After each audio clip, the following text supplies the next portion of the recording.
আজকে যে উৎসাহ, যে উদ্দীপনা, যে উন্মাদনা আমার চোখে পড়েছে, কুচবিহার থেকে বিজেপিকে উপড়ে ফেলা শুধু সময়ের অপেক্ষা।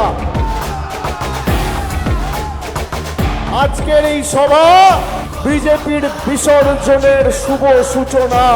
আমি কথা দিচ্ছি, দিল্লি তৃণমূল কংগ্রেস যাবে।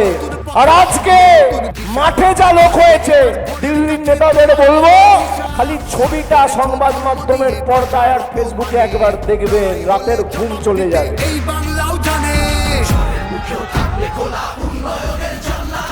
যারা পঞ্চানন বর্মাকে পঞ্চানন বর্মন বলেন, যারা চিলারায়ের অবদানকে অস্বীকার করেন, কিংবদন্তি রাজপুত্রের অবদান লড়াইকে অস্বীকার করেন, তাদের কাছ থেকে আমাদের কুচবিহারের ঐতিহ্য শিখতে হবে।